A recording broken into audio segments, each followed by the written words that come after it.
Hello guys, आप देख रहे हैं फिजिक्स फर्रे और मैं हूं यश स्वामी, फर्स्ट ईयर एमबीबीएस स्टूडेंट। तो अभी अपन फिजिक्स रिवीजन सीरीज़ का नेक्स्ट चैप्टर कवर करेंगे, ठीक है ना। तो अभी तक अपन ने ट्वेल्थ फिजिक्स में इलेक्ट्रोस्टिक्स कर लिया है, कैपेसिटर कर लिया है और अब अपन करने जा रहे हैं करंट इलेक्ट्रिसिटी, ठीक है ना। तो करंट इलेक्ट्रिसिटी को अपन टू पार्ट में करेंगे। एक पार्ट में अपन बेसिक करंट इलेक्ट्रिसिटी के जितने भी कंसेप्ट है वो कवर कर लेंगे और दूसरे पार्ट में अपन जो भी सारी डिवाइसेस हैं वो कवर कर लेंगे गाइस, ठीक है ना। तो अभी तक आपको यदि समझ में नहीं आ रहा है करंट इलेक्ट्रिसिटी, उसके कंसेप्ट पता ही नहीं चल रहे हैं सर, इतने सारे कंसेप्ट हो गए हैं, मैं क्या करूं कैसे करूं, जब क्वेश्चन अप्लाई करने जाते हैं तो फिर वो होता ही नहीं है।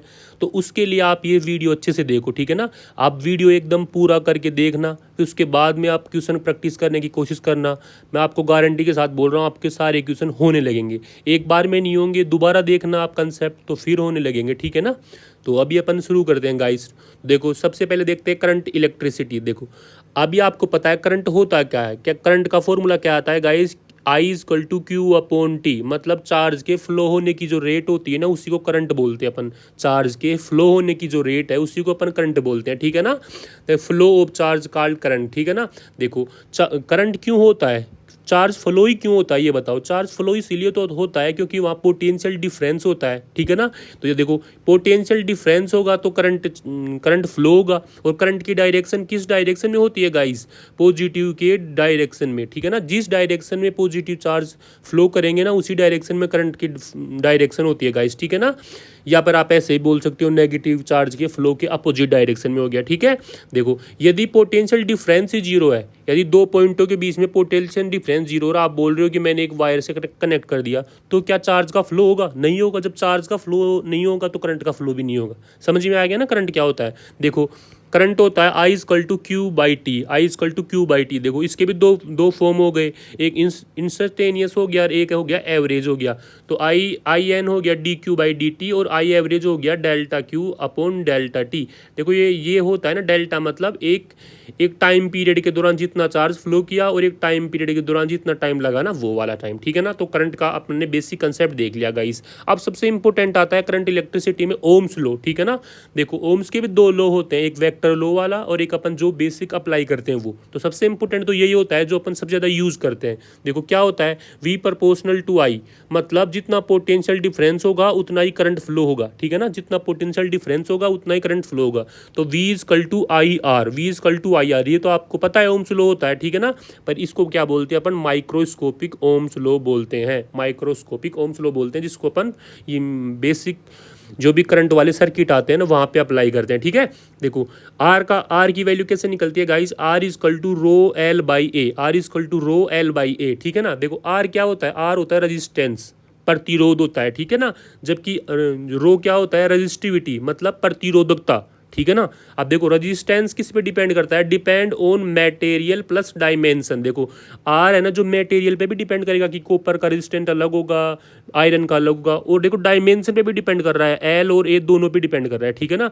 वैसे ही अपन रजिस्टिविटी पे देखते हैं ना तो ये ओनली ऑन मटेरियल डिपेंड करता है, ये ना जो डायमेंशन पे डिपेंड नहीं करता है गाइस, ठीक है ना।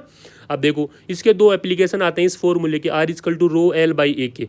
कैसे एप्लीकेशन सर, आपको दिया हुआ होता है कि देखो एक वायर है उसको अपन ने खींच के उसके डायमीटर को चेंज कर दिया, तो अब बताओ उसके रेजिस्टेंस में क्या डिफरेंस आया। या फिर ऐसे बोले कि लेंथ को बढ़ा दिया, बिना खींचे बढ़ा दिया, या उसको टुकड़े कर दिए, ऐसे वाले क्वेश्चन आते हैं ना, उसको कैसे करते हैं। देखो पहला केस होता है यदि अपन बिना खींचे वो वायर में परिवर्तन करें, कोई चेंज कर रहे हैं, ठीक है ना, विदाउट स्ट्रेचिंग अपन चेंज कर रहे हैं, तो क्या फॉर्मूला अपन ने लगाना है कि R proportional to L by A proportional to L upon R square. अब इस टाइप के क्वेश्चन में आपको दिया गया है कि अपन को एक गिवन वायर दिया गया है, वहाँ बोला गया है कि अपन ने वायर की लेंथ है ना जो 2 गुना कर दिया है, तो जब वायर की लेंथ 2 गुना कर दिया तो रेजिस्टेंस में कितना चेंज आएगा। तो देखो वायर की लेंथ 2 गुना कर दिया है और बोला गया है कि एरिया में कुछ चेंज नहीं किया, ऐसे बोला गया है। क्या बोला गया कि लेंथ को अपन ने 2 गुना कर दिया जबकि एरिया कांस्टेंट है, तो रेजिस्टेंस में क्या चेंज आएगा, तो R proportional to L by A होता है गाइस।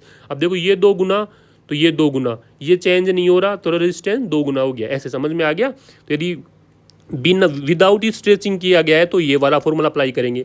पर ये बोला गया है कि यदि किसी वायर को खींच कर उसकी लेंथ को चेंज कर दिया गया है, जिसकी वजह से उसकी लेंथ है ना जो 2 गुना हो गई है और उसकी रेडियस है ना वो भी 2 गुना हो गई है, तब क्या फॉर्मूला अप्लाई करेंगे, R proportional to L by A proportional to 1/a² proportional to 1/r⁴ proportional to l की पावर 4 ऐसे। तो यदि बोला गया है कि लेंथ को 2 गुना कर दिया है तो आर प्रोपोर्शनल टू l² हो जाएगा गाइज यहाँ पे। तो देखो अब इसको 2 गुना कर देंगे तो ये कितने हो जाएगा, 2 दूनी 4, तो ये 4 गुना रेजिस्टेंट बढ़ जाएगा। समझ में आएगा ना, जब आप इसके खूब सारे क्वेश्चन प्रैक्टिस करोगे तो आपको ये भी समझ में आ जाएगा। ठीक है, नेक्स्ट लॉ देखते हैं अपन गाइस, किरचॉफ्स लॉ। देखो किरचॉफ्स लॉ बहुत इंपॉर्टेंट होते हैं जब अपन सर्किट सोल्व करने पे आते हैं तो, ठीक है ना। एक होता है किरचॉफ का फर्स्ट लॉ, एक होता है सेकंड लॉ, इसको बोलते हैं KIL, उसको बोलते हैं KVL। KVL ज़्यादा इंपॉर्टेंट है रेदर देन की KIL के, ठीक है ना, क्योंकि KIL तो सिंपल होता है। देखो ये होता है फर्स्ट लॉ को अपन बोलते हैं किरचॉफ्स करंट लॉ भी बोलते हैं, ठीक है ना। इसमें क्या होता है, देखो summation of all current is equal to 0, मतलब ये चार्ज कंजर्वेशन पे तो बेस है। फर्स्ट लॉ किस पे बेस है, चार्ज कंजर्वेशन पे। इसका एप्लीकेशन होता क्या होता है, देखो इसने ऐसे बोला कि summation of all current is equal to 0, मतलब इस पॉइंट पे जितने भी करंट आ रहे हैं और जा रहे हैं ना उनका समेशन 0 होगा। मतलब ये हो गया कि यहाँ पे यदि 2 करंट I1 प्लस I2 आ रहा है ना और I3 जा रहा है तो I3 की वैल्यू I1 प्लस I2 के बराबर होगी। समझ में आ गया, मतलब जितना आ रहा है उतना ही जाएगा। ऐसे नहीं है कि वो कोई जनरेट थोड़ी ना कर रहा है, ना ही तो वो जनरेट कर रहा है ना ही वो यूज़ कर रहा है वो पॉइंट। तो जितना करंट आ रहा है उतना करंट जाएगा, तो आने वाला करंट इक्वल टू जाने वाला करंट। समझ में आ गया ना, ये होता है फर्स्ट लॉ। सेकंड लॉ होता है, उसको बोलते हैं अपन किरचॉफ वोल्टेज लॉ या KVL या किरचॉफ लूप लॉ भी बोलते हैं, ठीक है गाइस। ये बेस किस पे बेसिस होता है, ये एनर्जी कंजर्वेशन पे बेसिस होता है, ठीक है। अब देखो इसको कैसे अप्लाई करते हैं, इसको अपन आप ना ये याद रखा करो, जब भी अपन KVL अप्लाई करते हैं ना, जहाँ पे कुछ भी समझ में ना आए ना सर्किट सोल्व करते टाइम में, कोई कॉम्प्लेक्स सर्किट दे रखा है, या तो वहाँ पे देखा करो कि व्हीटस्टोन ब्रिज आएगा, या फिर वहाँ पे देखा करो कि KVL और KIL लगेगा। इन 3 कंसेप्ट से आप कोई भी सर्किट सोल्व कर सकते हो यदि आपको ये कंसेप्ट अच्छे से आते हैं तो, ठीक है ना। देखो आपको क्या याद रखना है, V initial point plus V rule, जो किरचॉफ के रूल लगाएंगे अपन, ठीक है। V rule equal to V final. अब देखो ये कैसे, मैं क्या बोल रहा हूँ ये आपको समझ में आएगा। पहले तो आपको रूल पता होने चाहिए। देखो यदि सर्किट में दे रखा है कि एक रजिस्टेंस दे रखा है, ठीक है ना, रजिस्टेंस दे रखा है और बता रखा है कि करंट है ना इस डायरेक्शन में फ्लो कर रहा है, ठीक है, करंट इस डायरेक्शन में फ्लो कर रहा है। अब देखो यदि अपन भी सी डायरेक्शन में चल रहे हैं, जिस डायरेक्शन में करंट चल रहा है उसी डायरेक्शन में अपन चल रहे हैं ना, तो इस वजह से रजिस्टेंस की जगह अपन पोटेंशियल क्या लिखेंगे, -IR, ठीक है ना, -IR लिखेंगे यदि करंट की डायरेक्शन में अपन जा रहे हैं तो। यदि करंट की अपोजिट डायरेक्शन में अपन जा रहे हैं तो लिख देंगे +IR, ठीक है गाइस। तो आपको वोल्टेज लिखना आ गया रजिस्टेंस के लिए, ठीक है। दूसरा देखते हैं, अभी यहाँ पे बैटरी दे रखी है कोई, ठीक है, आपको वही डायरेक्शन आ गया, करंट इधर इस डायरेक्शन में फ्लो हो रहा है, ठीक है। अब देखो बैटरी दे रखी है आपको, यदि आपने इस डायरेक्शन में फ्लो किया और बाद में देखो यदि पॉजिटिव वाली प्लेट आ रही है तो +E, नेगेटिव वाली प्लेट आ रही है इस डायरेक्शन में किया, इधर अब इधर जाएंगे अपन तो ये प्लेट बाद में आएगी ना, बाद में जो प्लेट आ रही है, ठीक है, तो -E। समझ में आ गया, ये हो गया आपका बैटरी वाला। अब देखते हैं अपन कैपेसिटर वाला। कैपेसिटर में भी 2 प्लेट होते हैं, एक पॉजिटिव प्लेट और एक नेगेटिव प्लेट, ठीक है ना। देखो अपन यदि इस डायरेक्शन में जा रहे हैं, ठीक है, तो देखो इस डायरेक्शन में बाद में कौन सी प्लेट आ रही है गाइस, नेगेटिव प्लेट। तो V तो क्या होता है, Q बराबर CV होता है। तो V क्या V को क्या लिख सकते हैं, Q/C। देखो तो इस डायरेक्शन में जा रहे हैं, नेगेटिव प्लेट आ रही है तो V इक्वल टू हो जाएगा -Q/C। यदि इस डायरेक्शन में जा रहे हैं तो V इक्वल टू हो जाएगा +Q/C, ठीक है। ये आपको जब अपन सर्किट में रीड कर रहे हैं KVL तो आपको रेजिस्टेंस, बैटरी और कैपेसिटर के जो बिसाइड में जो पोटेंशियल है ना वो अपने को लिखना आ गया, ठीक है। अब लिखते कैसे हैं वो देखो, इसके एप्लीकेशन कैसे होते हैं। आपको एक सर्किट दे रखा है, देखो VA, ये कोई बैटरी दे रखी है, रेजिस्टेंस दे रखा है, ये कैपेसिटर दे रखा है और ये VB दे रखा है। तो मैंने क्या बताया था, V initial plus V rule equal to V final, ऐसे लिखना होता है, ठीक है। देखो अपन को A और B के बीच तक पोटेंशियल लिखना है, तो देखो V इनिशियल क्या हो गया, V इनिशियल मतलब VA, ठीक है। अब V रूल लिखना है, मतलब रूल के अकॉर्डिंग जो भी पोटेंशियल है वो लिखना है। देखो बताओ यहाँ बाद में बड़ी प्लेट है, छोटी प्लेट, बड़ी प्लेट है मतलब पॉजिटिव प्लेट है तो +C, ठीक है। रजिस्टेंस भी, करंट भी इधर ही फ्लो हो रहा है और अपन जा भी इधर ही रहे हैं तो क्या हो जाएगा -IR। देखो यहाँ पे पॉजिटिव प्लेट है या नेगेटिव प्लेट है, यहाँ पे पॉजिटिव प्लेट है या नेगेटिव प्लेट है, मान लो या नेगेटिव प्लेट है तो क्या हो जाएगा -Q/C। और V फाइनल क्या हो गया गाइस, VB हो गया। तो देखो आपने क्या लिखा, V initial plus V rule equal to V final, ठीक है ना। ऐसे डिनोट करके आप ना, वो पूछेगा आपको कि बताओ वी, और सारी वैल्यू दे रखा होगा आपको, ई दे रखा होगा, आई दे रखा होगा, आर दे रखा होगा, क्यू और सी भी दे रखा होगा, और पूछ लेगा ए और बी के बीच में पोटेंशियल डिफरेंस बताओ, तो आप ऐसे लिख लेना, फिर आप ए को इधर, बी को इधर लेके चले जाना, इसको इधर लेके चले जाना, तो उससे आपको वी और वी बी के बीच में पोटेंशियल डिफरेंस का पता चल जाएगा गाइस। समझ में आ गया ना। अब देखते हैं अपन कॉम्बिनेशन ऑफ रेजिस्टेंस, रजिस्टर अपन ने देखा था, कॉम्बिनेशन ऑफ कैपेसिटर भी देखा था, कैपेसिटर में कॉम्बिनेशन ऑफ रजिस्टर भी देखा था थोड़ा थोड़ा। अब थोड़ा अपन अच्छे से देखते हैं, ठीक है ना।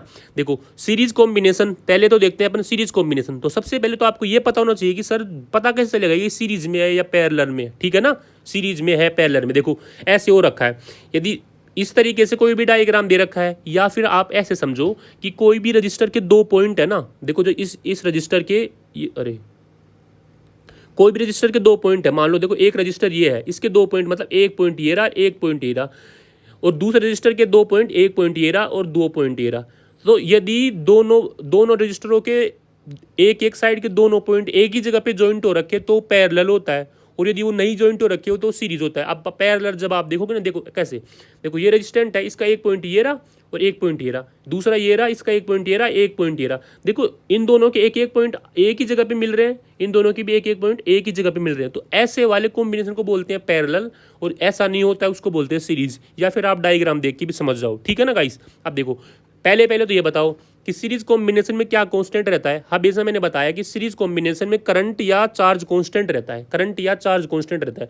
जब करंट या चार्ज कांस्टेंट रहेगा तो क्या डिवाइड होगा, तो डिवाइड क्या होगा, डिवाइडेशन ऑफ वोल्टेज, तो वोल्टेज डिवाइड होगा गाइस। देखो तो ये टोटल ये वी वोल्टेज की बैटरी है, तो इन रजिस्टर में V1 V2 और V3 के रेशियो में अपने का वोल्टेज डिवाइड हो जाएगा गाइस, ठीक है ना। तो अपन आर इक्विवेलेंट का क्या फॉर्मूला आता है सीरीज में, are equivalent equal to R1 + R2 + R3, ठीक है गाइस। और यदि एन सेम टाइप के रेजिस्टेंस जोड़ दिए तो क्या आ जाएगा गाइस, एन आर। अब आप पूछोगे मेरे को कि सर ये कैसे निकाला आपने, तो आपको मैंने बताया कि क्या बताया कि क्या डिविडेशन हुआ है, वोल्टेज डिविडेशन होता है, तो V = V1 + V2 + V3 हो गया गाइस, ये निकाला अपन ने, ठीक है। फिर आपको करंट निकालना होगा, ठीक है। अब आपसे ये भी पूछ लेता है कभी कभी कि सर ये V1 की वैल्यू कितनी आ गई, V2 की वैल्यू कितनी आ गई, V3 की वैल्यू कितनी आई, ठीक है ना। देखो करंट तो आप निकाल ही लोगे क्योंकि करंट तो कांस्टेंट रहता है, वो कैसे निकालोगे, V = IR, ठीक है। R की जगह आप लिख दोगे R इक्विवेलेंट, V की वैल्यू आपको दे रखी है तो करंट की वैल्यू आ जाएगी, करंट = आ जाएगा V/R इक्विवेलेंट गाइस, ठीक है ना।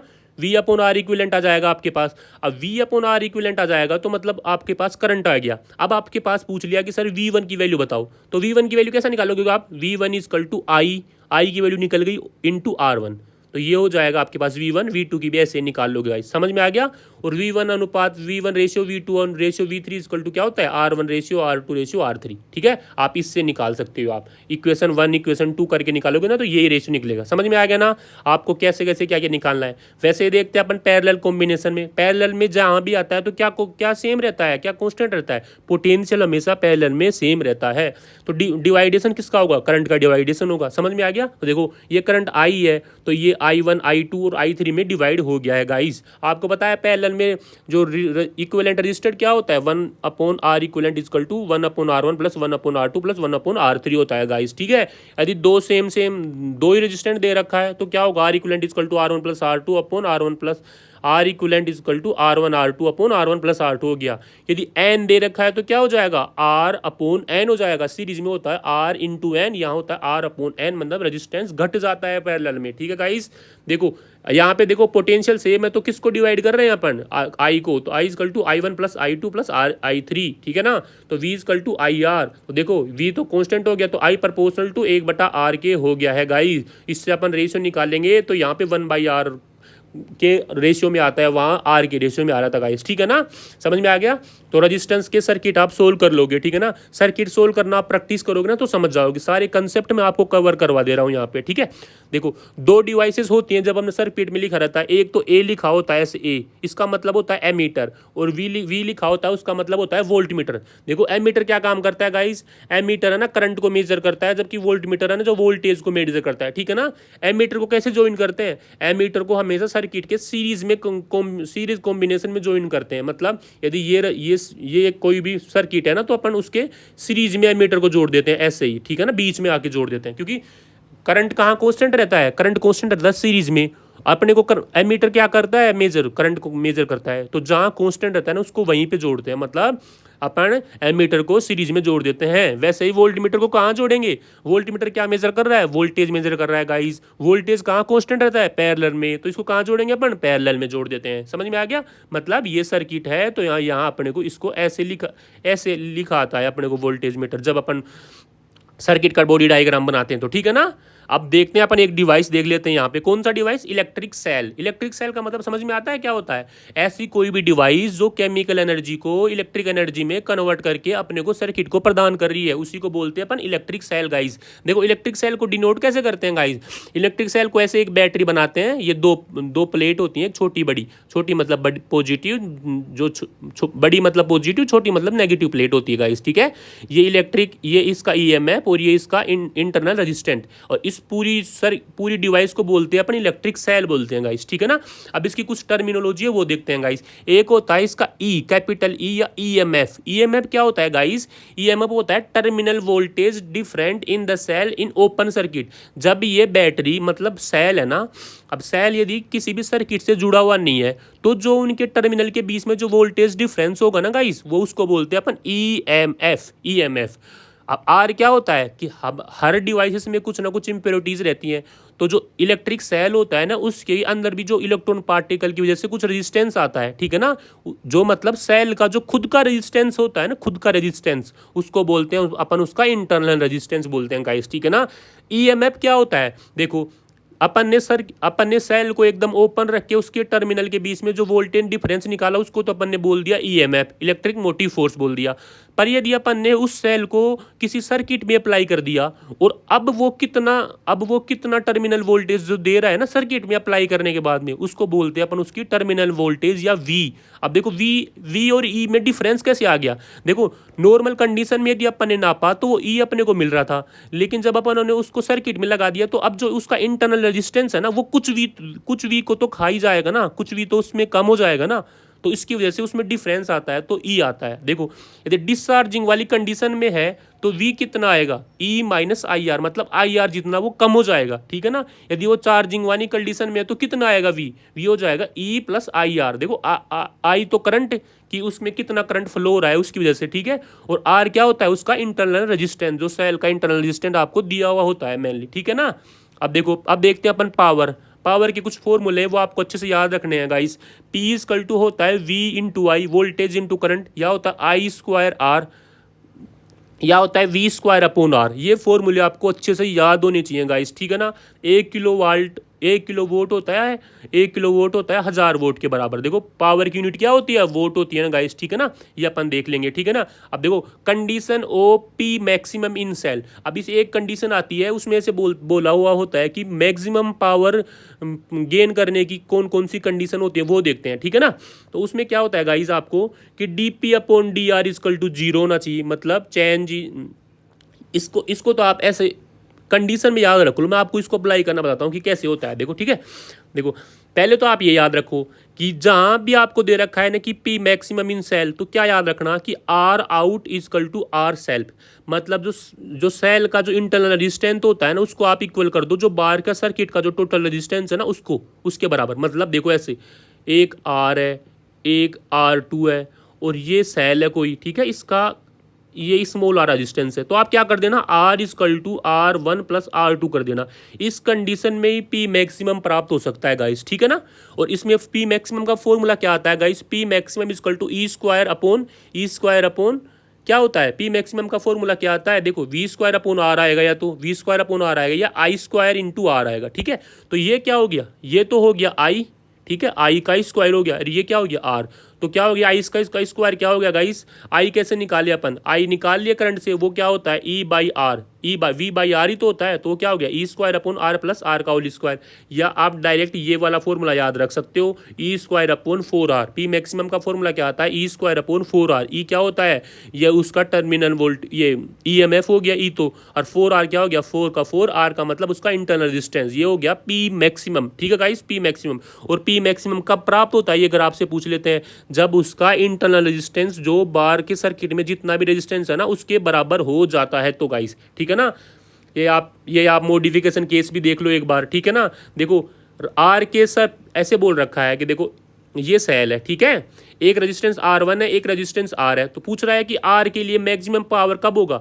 जब R के लिए मैक्सिमम पावर तब होगा जब R की वैल्यू बाकी सारे रेजिस्टेंस के बराबर हो जाए, मतलब इस R की वैल्यू इस R और इस R के बराबर हो जाए, मतलब R equal to R1 plus R2, मतलब शेष परिपथ का प्रतिरोध उस प्रतिरोध के बराबर हो जाए जिसके बारे में अपने को पूछा गया है गाइस, ठीक है। और इसमें कितना आ जाएगा, पी मैक्सिमम वो आ जाएगा गाइस ई स्क्वायर अपॉन 4R, जबकि यहाँ आर को अपन क्या लिख सकते हैं, R1 प्लस R लिख सकते हैं गाइस, ठीक है ना। ये मॉडिफाइड केस इतना नहीं आता, लेकिन ये फॉर्मूले बार बार आते हैं। एक तो ये कि कौन सी कंडीशन में पी मैक्सिमम होता है, तो वो होता है R equal to R out, ठीक है, एक तो ये कंडीशन, और दूसरा पी मैक्सिमम का फॉर्मूला होता है ई स्क्वायर अपॉन 4R। ये दोनों फॉर्मूले बार बार पूछे जाते हैं गाइस, ठीक है ना। अब देखते हैं अपन कॉम्बिनेशन ऑफ सेल, जैसे अपने रेजिस्टेंस का कॉम्बिनेशन देखा वैसे अपन को सेल्स के कॉम्बिनेशन भी देखने होंगे गाइस, ठीक है ना। तो देखो पहला तो होता है सीरीज कॉम्बिनेशन आप देख के तो पहचान सकते हो ना, ऐसे वाला कॉम्बिनेशन सीरीज कॉम्बिनेशन होता है, पैरेलल ऐसा होता है, ठीक है ना। देखो सीरीज कॉम्बिनेशन में ई इक्विवेलेंट क्या होता है, अपन नॉर्मली रेजिस्टेंस की जैसे जोड़ देते हैं इनको guys, E1 plus E2 plus E3 ऐसे करके, ठीक है ना। और इसमें इंटरनल रेजिस्टेंस का सीक्वेंस क्या होगा भाई, जो रेजिस्टेंस का सीरीज में होता है वो इंटरनल रेजिस्टेंस को है तो रेजिस्टेंस ही ना, तो R equivalent equal to R1 plus R2 plus R3 हो गया। यदि एन सेम ईएमएफ के सेलों को अपन ने सीरीज में जोड़ा है तो क्या आ जाएगा, एन ई आ जाएगा गाइस, ठीक है। वैसे दूसरा कॉम्बिनेशन होता है पैरेलल कॉम्बिनेशन गाइस, ठीक है, आप देख के तो पहचान सकते हो ना कि ये पैरेलल है, ठीक है ना। इसमें इक्विवेलेंट कैसे निकालते हैं गाइस, देखो ये फॉर्मूला बड़ा है, आप इसको कैसे याद रखो, E equivalent equal to E1 upon R1 plus E2 upon R2, मतलब पहले तो अपन ने E1 लिखा, उसके नीचे R1 लिखा, प्लस E2 अपॉन R2 लिख दिया, अपोन में क्या लिख दिया, 1 upon R1 plus 1 upon R2, ठीक है। यदि दो ही सेल दे रखे हैं तो क्या फॉर्मूला आता है, E1 R2 plus E2 R1 upon R1 plus R2, मतलब E1 के साथ को R2 आ गया और E2 के साथ R1 आ गया, अपॉन R1 प्लस R2 कर दिया, ठीक है गाइस। और सबसे इंपॉर्टेंट केस है यदि n सेम सेलों को अपन ने पैरेलल में जोड़ दिया तो जो रिजल्टेंट ईएमएफ आता है ना वो एन ई या ई बाई एन नहीं आता, वो ई आता है, ठीक है ना, ई आता है, मतलब एन को यदि अपन ने पैरेलल में जोड़ा है ना तो ई आएगा, कोई फर्क नहीं पड़ रहा, खूब सारे को जोड़ा हो ई आएगा, ठीक है ना। आपको अब देखो पैरेलल में रेजिस्टेंस वो आ गया इंटरनल रेजिस्टेंस, या रेजिस्टेंस सेम ही होता है 1 upon R equivalent equal to 1 upon R1 plus 1 upon R2 guys, ठीक है ना, ये समझ में आ गया। यदि सेल्स को पलट दें, देखो पोलरिटी चेंज कर दी जाए तो ई एम नेट कितना आता है guys, N is -2p into E. देखो ये क्या है, ऐसे बोला गया है कि 20 सेल है, 20 सेलों को ना 20 सेल्स हैं, उनकी जो रेजिस्टेंस ईएमएफ आ गया 20 आ गया, लेकिन उसने बोला कि दो सेलों की पोलरिटी रिवर्स कर दी मैंने, मतलब सारे पहले तो सेम पोलरिटी में थे, ऐसे सारे सेम पोलरिटी में थे पहले, लेकिन क्या बोल रहा है कि दो की पोलरिटी चेंज कर दी, मतलब दो की बड़ी प्लेट को अपन इधर कर दिया, छोटी को इधर ऐसे कर दिया, तो जो नेट कितना आएगा, देखो तो वो कितना आएगा, एन तो मतलब टोटल कितने थे -2p, मतलब अब कितनों को अपन ने चेंज कर दिया वो इनटू ईएमएफ, समझ में आ गया ये क्या बोल रहा है। ऐसे वाले क्वेश्चन भी आते हैं कभी कभी। अब देखो कुछ इंपॉर्टेंट टर्मिनोलॉजीज भी है गाइस, देखो इसके बाद में जो डिवाइसेस बचेंगी सारी, एमीटर, वोल्टमीटर, पोटेंशियोमीटर, गैल्वेनोमीटर, वो तो अपन सेकंड पार्ट में कर लेंगे, अपन थोड़े जो इंपॉर्टेंट टर्मिनोलॉजीज है ना वो और देख लेते हैं, ठीक है ना। देखो एक होता है करंट डेंसिटी, एक होता है ड्रिफ्ट वेलोसिटी। देखो करंट डेंसिटी, जहाँ भी डेंसिटी आ गया मतलब अपोन में क्या आएगा, ए आएगा, तो करंट डेंसिटी मतलब J equal to I upon A, आपको पता याद होना चाहिए फॉर्मूला आपको, ठीक है ना। तो यह अपन इसको ऐसे लिख सकते हैं I equal to J dot A, इसको यहाँ पे ले जाएंगे तो ये बनेगा ना, तो I equal to JA cos theta भी लिख सकते हैं अपन, JA cos थीटा गाइस, ठीक है।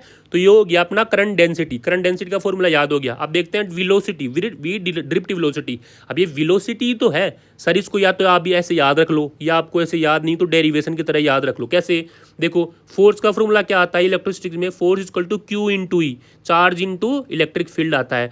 फोर्स को अपन क्या लिख सकते हैं, मास इंटू एक्सेलेरेशन, तो mass into acceleration equal to Q E, इससे एक्सेलेरेशन क्या आ जाएगा, क्यू ई बाई एम, ये एक्सेलेरेशन आ गया ना। अब देखो v equal to U plus A T होता है गाइज, इनिशियल वेलोसिटी 0 है तो एक की जगह क्या लिख देंगे अपन, Q E by M, charge negative में है तो नेगेटिव लिख देंगे, minus Q E by M acceleration हो गया, और टी की जगह अपन टी को टाउ लिखते हैं गाइज, ठीक है ना। तो ये हो गया V D equal to E minus E upon M into T, ठीक है ना, ये हो गया। अब देखो ये करंट का फॉर्मूला आपको बार बार याद रखना है। Current is equal to NeVDA, number of electron, electron VD मतलब ड्रिफ्ट वेलोसिटी और A मतलब area. I is equal to NeVDA, I is equal to NeVDA। और एक ये याद रखना है आपको कि इलेक्ट्रिक कंडक्टिविटी ये है, ये तो हो गया current density. J is equal to electric conductivity into electric field. J is कल टू सिग्मा ई, डेल टू सिग्मा ई, जेल टू सिग्मा ई। देखो चार फॉर्मूले यहाँ तक अपन ने चार फॉर्मूले कर लिए। कौन कौन से कर लिए अपन ने चार फॉर्मूले? J इज कल to I upon A, VD is कल to minus E upon M into T, और I इज कल टू NeVDA और J इंटू सिग्मा ई। ये चार फॉर्मूले को आप बार बार बोल बोल के याद कर लो, रट लो यार, नहीं याद होता तो ठीक है, नहीं समझ में आता तो रट लो, आपको डायरेक्ट फॉर्मूला बेसिक सुनाएगा यहाँ आएगा तो ठीक है ना। अब आता है मोबिलिटी। मोबिलिटी मतलब इलेक्ट्रॉन की जो मोबाइल करने की जो एफिनिटी है ना, उसको बोलते हैं मोबिलिटी। तो मोबिलिटी क्या होती है गाइस? मोबिलिटी होती है ड्रिफ्ट वेलोसिटी और इलेक्ट्रिक फील्ड का जो रेशियो आता है ना, उसी को अपन मोबिलिटी बोलते हैं। ड्रिफ्ट वेलोसिटी और इलेक्ट्रिक फील्ड का जो रेशियो आता है ना, उसी को मोबिलिटी बोलते हैं। इतना याद रख लो। अब ड्रिफ्ट वेलोसिटी का फॉर्मूला आपको पता है, इलेक्ट्रिक फील्ड को अपन इलेक्ट्रिक फील्ड लिख देंगे, रिजल्ट में आ जाएगा E torque upon M, E time upon M, E tau upon M हो जाएगा। ठीक है गाइस, समझ में आ गया। अब देखो वेक्टर फॉर्म, अब पांच फॉर्मूले हो गए, चार ये और एक ये फॉर्मूला, इसमें आपको इतना याद रख लेना है ठीक है ना। बाकी तो आप VD तो यहाँ से वैल्यू लगा दोगे तो भी आंसर आ जाएगा। आगे देखो अपन vector form of Ohm's law. Vector form of Ohm's law अपन ने माइक्रोस्कोपिक ओम्स लॉ क्या देखा था? V इक्वल टू IR होता है। पर वेक्टर फॉर्म क्या होता है गाइस? का वेक्टर फॉर्म होता है, देखो ये वाला, इसमें आपको दो तीन फॉर्मूले याद रखने हैं। R equal to rho L by A, आपने पहले भी याद कर लिया, वही सेम टू सेम हो गया ठीक है ना। देखो एक तो होता है कंडक्टिविटी और एक होता है स्पेशल कंडक्टिविटी ठीक है ना। एक होता है कंडक्टिविटी, एक होता है स्पेसिफिक कंडक्टिविटी ठीक है ना। एक कंडक्टिविटी, एक हो गया स्पेशल कंडक्टिविटी। अब एक होता है रेजिस्टेंस और एक होता है स्पेशल रजिस्टिविटी, या रजिस्टिविटी होती है ठीक है ना, रजिस्टिविटी होती है ठीक है, समझ में आ गया। कंडक्टेंस होता है, एक स्पेशल कंडक्टिविटी होती है, एक रेजिस्टेंस होता है, एक होता है रजिस्टिविटी होती है गाइस ठीक है ना। अब देखो ये तो क्या है? रेजिस्टेंस है, ये क्या है? रजिस्टिविटी है, समझ में आ गया। तो C क्या होता है? कंडक्टिविटी होता है, ये क्या है? स्पेशल कंडक्टिविटी हो गया ठीक है ना, समझ में आ गया। अब देखो ये फॉर्मूला आपको पता है, R equal to rho L by A ठीक है ना, ये आपन ने पहले याद कर लिया। ये और याद कर लो आप ठीक है ना, कि rho equal to MNE square upon torque. ये कैसे याद किया सर? इससे याद कर लो कि देखो ये क्या हो गया? स्पेशल कंडक्टिविटी क्या होगी गाइस? स्पेशल कंडक्टिविटी तो रिवर्स ही तो होगी स्पेशल कंडक्टेंस के, स्पेशल कंडक्टेंस के रिवर्स ही तो होगी। और स्पेशल कंडक्टेंस को अपन क्या लिख सकते हैं? M upon NE square Z लिख सकते हैं। समझ में आ गया? इसके बेसिस पे अपन ने ये लिख दिया ठीक है गाइस। तो एक फॉर्मूला एक और बढ़िया, आपके कितने फॉर्मूले हो गए? 6 फॉर्मूले हो गए आपके, 4 वो, एक ये 5 और एक 6। 6 फॉर्मूले ऐसे हैं जो आपको केवल रटने पड़ते हैं, इनमें समझने का कुछ लफड़ा ही नहीं है। समझ में आया तो ठीक है, नहीं समझ में आया तो लिख के रट लो, आप बार बार नोटबुक में लिखो और रट लो ठीक है। उसके बाद में देखो ग्राफ्स लो, ग्राफ्स आते हैं। देखो ओम्स डिवाइसेस में क्या आता है? ओमिक डिवाइसेस में V equal to proportional to I होता है। तो देखो ये ग्राफ आ गया। एनोमिक डिवाइसेस में ऐसे वाला ग्राफ आता है ठीक है ना, जिसमें ओम्स लॉ अप्लाई नहीं होता। और कॉपर के लिए NCERT में दिया हुआ है ऐसे वाला ग्राफ आता है गाइस ठीक है। उसके बाद में कलर कोडिंग आती है। देखो कलर कोडिंग में क्या होता है? ऐसे एक सिलेंड्रिकल बना होता है, उसमें अलग अलग कलर दे रखे होते हैं, उसके डिवाइस से अपने को रेजिस्टेंस पता करना पड़ता है ठीक है गाइस। देखो इसके लिए ट्रिक आपको याद होनी चाहिए। B Roy in Great Britain has very good wife, आपने 12th में भी पढ़ा होगा ठीक है ना। पहले बी का मतलब होता है black, brown, red, orange, yellow, green, blue, violet, grey और वाइट ठीक है ना। ये समझ में आ गया कलर आपको। देखो पहले बी का मतलब होता है 0 से लेके शुरू करते हैं, 0 1 2 3 4 5 6 7 8 9 ठीक है ना, ये आपको पता चल गया। फिर देखो ये एरर होता है, ऐसे लिखा होता है, वैल्यू प्लस माइनस एरर लिखा होता है ठीक है ना, ऐसे आपको दिया होता है। अब देखो एरर, यदि 5% का एरर है तो गोल्डन कलर आएगा, यदि 10% का एरर है तो सिल्वर कलर आएगा, और यदि 20% से ज़्यादा एरर हो गया तो कलर लेस आ जाएगा। समझ में आ गया? तो ये आपको समझ में आता है, 12th में भी आपने अच्छे से पढ़ा था ठीक है ना। नीट में इतना पूछता नहीं है, लेकिन टेस्ट सीरीज में आ जाता है, और कभी पता नहीं नीट में पूछ भी ले, इसलिए आपको ये याद रखना है। कहीं इसमें कुछ भी नहीं है, ये नॉर्मल सी है। B Roy in Great Britain has very good wife, आपको ये पता होना चाहिए। बी पहले वाले बी का मतलब ब्लैक होता है, दूसरे का ब्राउन हो गया, ऐसे समझ में शुरू कर देना। बी का 0 से शुरू करना, 9 तक चले जाना। उसके बाद में याद रखना सबसे महंगा कौन सा होता है? सबसे कॉस्टली गोल्डन होता है, फिर सिल्वर होता है, फिर कलरलेस होता है, ऐसे याद रख लो। सबसे महंगा गोल्डन मतलब सबसे कम मिलता है तो 5, फिर सिल्वर मतलब 10, कलरलेस मतलब खूब भर भर के 20, ऐसे याद कर लिया ठीक है ना। अब देख लो टेम्परेचर वर्सेस रेजिस्टेंस। देखो कंडक्टर होते हैं ना, कंडक्टर या मेटल्स होते हैं, उनमें टेम्परेचर बढ़ाते हैं ना अपन तो रेजिस्टेंस भी बढ़ता है ठीक है ना। तो कंडक्टर जो भी वायर कंडक्टर होते हैं ना, उनमें टेम्परेचर जितना बढ़ता जाता है उतना ही उसकी रेजिस्टेंस भी बढ़ता जाता है। रेजिस्टेंस बढ़ेगा तो उसकी कंडक्टिविटी उतनी कम होती जाती है गाइस, ठीक है ना। तो इसमें फॉर्मूला भी आता है, टी टेम्परेचर पर रेजिस्टेंस हो जाएगा आर टी इक्वल टू हो जाएगा R naught plus 1 plus alpha T. Alpha वही हो गया उसका थर्मिक एक्सपेंशन कोपिसेंट आता है ना, जब हम थर्मल में पढ़ते हैं वही वाला, ठीक है ना। तो R T equal to R naught 1 plus alpha delta T, ठीक है ना। या ये इतना काम नहीं आता, आप तो ये याद रख लो, ठीक है ना। कंडक्टेंस में क्या होता है, टेम्परेचर बढ़ता है तो उनका रेजिस्टेंस बढ़ता है, जबकि सेमी कंडक्टर में क्या होता है, सेमी कंडक्टर और नॉन मेटल्स में उनमें टेम्परेचर बढ़ता है ना, तो उनकी रेजिस्टेंस उनका कम होता है, तो उनकी कंडक्टिविटी बढ़ती जाती है गाइस। तो थैंक यू गाइस, अपन ने first part of current electricity cover कर लिया है, ठीक है ना। इसमें बेसिक सारी कंसेप्ट देख लिए हैं, अब बची है डिवाइसेस, वो अपन सेकंड पार्ट में कर लेंगे, ठीक है। तो आप बार बार लूप में ये सारे फॉर्मूले रिवाइज करते जाना, लिखना खुद के नोटबुक में, ठीक है। उसके बाद में आप पीवाईक्यू अटेंड करने का देखना, जहां फॉर्मूले भूलो आप वापस से वीडियो ओपन करके देख लेना। बार बार सुनते जाओगे ना, तो आपको फॉर्मूला और कंसेप्ट पूरे याद हो जाएंगे। आप नोट्स से और अपने वीडियो लेक्चर देखोगे, उनसे आपको कंसेप्ट के अप्लाई करना समझ में आएगा कि इस क्वेश्चन को कैसे अप्लाई करूं, और पीवाईक्यू से आपको कॉन्फिडेंस आएगा गाइस, ठीक है ना। तो करते रहिए यार, आपको वीडियो अच्छे लगते हैं तो चैनल को सब्सक्राइब करिए, वीडियो लाइक करें और दूसरों को भी शेयर करें, ठीक है ना। आप लाइक करते हो, कमेंट करते हो ना, तो फिर मेरे को मोटिवेशन मिलता है, ठीक है ना। मैं भी अपना टाइम निकाल के आपके लिए नोट्स लिखता हूँ, फिर वीडियो बनाता हूँ यार, ठीक है ना। तो थैंक यू गाइस, मिलते हैं नेक्स्ट चैप्टर के साथ।